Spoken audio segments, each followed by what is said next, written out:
ఇవాళ పన్నీరు కర్రీ అనమాట. Paneer capsicum curry నెత్తచ్చేస్తుంది, సారీ. Paneer capsicum curry. అందులో శుభ్రంగా ఉల్లిపాయలు వేపుకొని ఇలా టమాటా కొంచెం మిక్సీ చేసుకొని ఆ టమాటా ప్యూరీ కూడా అందులో వేసుకొని శుభ్రంగా వేగాలి.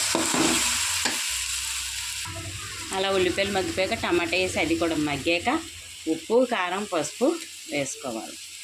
అది కూడా మగ్గనివ్వాలి. అవి బాగా మగ్గుతున్నాయి. ఇంట్లో తయారు చేసుకున్న మసాలా అండి ఇది, చూసారా. ఇలా వేసుకొని అది కూడా శుభ్రంగా మగ్గబెట్టాలి. పచ్చివాసన పోయే వరకు బాగా మగ్గబెట్టుకోవాలన్నమాట. అలా మసాలా శుభ్రంగా మగ్గిపోయి ఇలా నూనె తేలాలండి. నూనె తేలాక శుభ్రంగా ఫస్ట్ పన్నీర్ ముక్కలు క్యాప్సికమ్ ముక్కలు ఏ పక్కన పెట్టేసుకున్నాను, అవి ఇందులో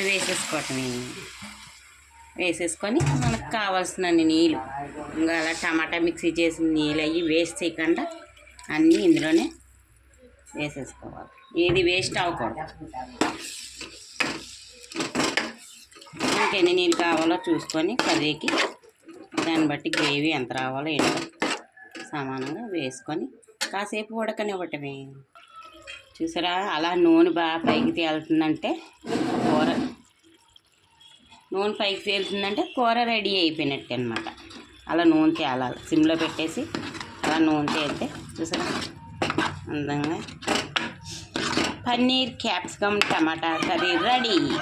కావాలా? మీరు తింటారా? మా ఇంటికి వచ్చింది వాళ్ళ భోజనానికి. ఓకే ఫ్రెండ్స్, మరి బాయ్.